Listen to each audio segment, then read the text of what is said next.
Selalunya saya yang akan mulakan inspirasi itu dululah, mencari inspirasi di website. Kita bukan designer, tapi kita ada kreativiti untuk menghasilkan kasut tu. Jadi kita akan based on kepada customer juga. Perusahaan Nur Farahida telah melalui fasa ujian yang lama sehingga beliau berjaya membentuk sebuah nama yang boleh dibanggakan.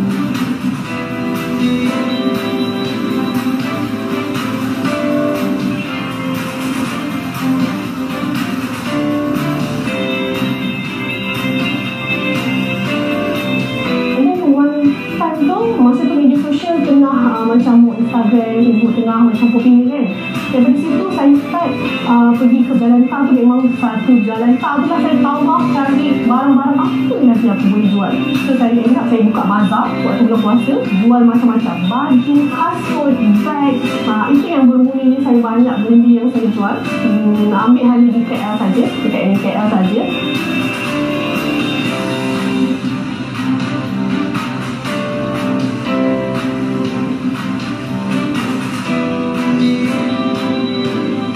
Pertama untuk buka berniaga adalah waktu itu dia nak berniaga, dia jual jam pun.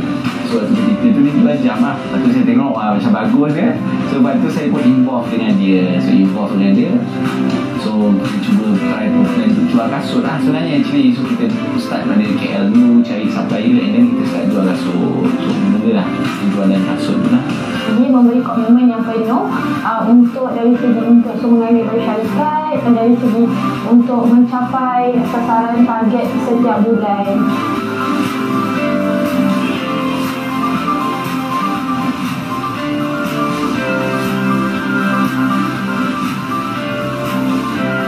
Sepanjang berniaga ini ada macam-macam perkara yang kita perlu belajar.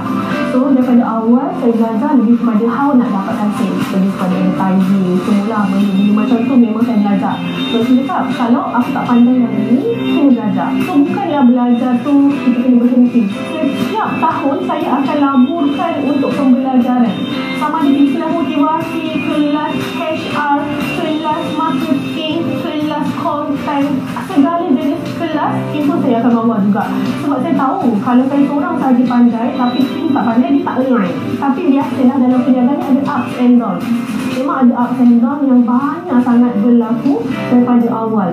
Okay, so Alhamdulillah sebab kita orang ni tentu generasi muda juga. So ambil risiko untuk pergi ke Thailand lah. Macam kita ke Sofo, kita memang berniaga dekat KL, ambil supplier dekat KL lah. Tetapi kita tanya pada diri kita sampai bila kita nak berniaga barang tu sama dengan orang lain.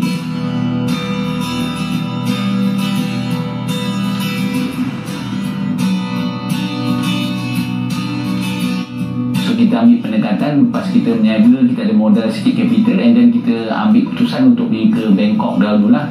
Tapi memang husband saya adalah supporter utama lah dekat saya kat sini. Dia yang banyak bagi saya semangat untuk buat lebih baik. Kehidupan sebagai ibu adalah sebuah perjalanan yang agak mencabar baginya. Sokongan yang kuat dari suami menguatkan lagi semangatnya untuk terus maju di arus perniagaan.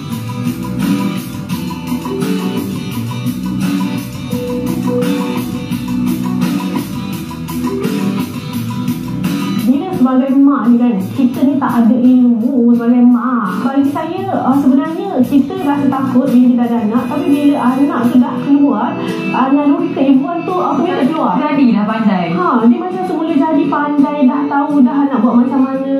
Tapi saya pun bersalin Caesar. Sebulan tu memang bagi impact kepada diri saya, iaitu kalau dulu saya bos, tiba-tiba saya kena jadi orang yang kena rumah. Kena di rumah. Memang sangat boring. Ini pasal anak ni dah ada anak, saya nampak saya perlu ada. Kalau dulu Sabtu Ahad pun dah kerja.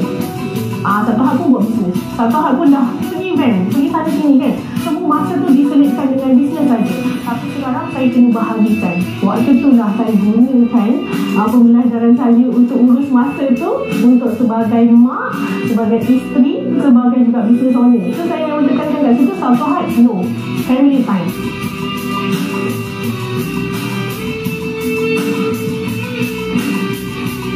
Satu benda lah yang bila jadi mak baru jadi mak ni, ada satu benda yang kita orang ni rasa berat sangat, iaitu kita kena kerja atau kita kena buat bisnes, dalam masa yang sama kita nak jaga anak. So perasaan kita nak bagi anak kita tu dijaga oleh orang lain tu sangatlah sukar. So waktu tu saya kena bagi anak saya untuk dijaga.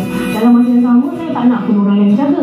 At that time saya bawa juga anak saya dalam sebulan juga pergi office, tapi memang tak boleh. Dia end up saya lepaskan juga dijaga oleh pengasuh lah. So saya nampaklah perbezaan saya sebelum jadi mak dengan jadi mak. Saya nampaklah yang saya dah tak, dia dah 100% tu business, tapi saya kena pecahkan juga, bahagikan juga sebagai isteri pun ya. Mana yang boleh selit saya selit. Kalau pagi boleh buat breakfast, saya buat breakfast. Kalau malam boleh buat dinner pun ya. Badan masa anak kecil, bila anak dah besar, dah anak 2, lagi cabaran.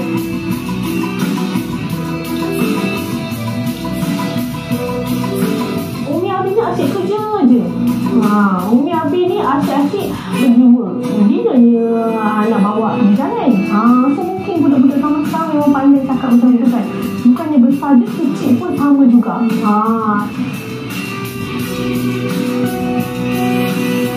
Masa ibarat cahaya, masa yang cukup akan menerangi sebuah perasaan.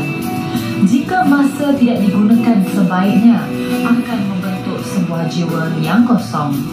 Bagi Puan Nur Farahida, dengan masa yang ada akan sentiasa dipenuhi mengikut keutamaan dalam hidupnya.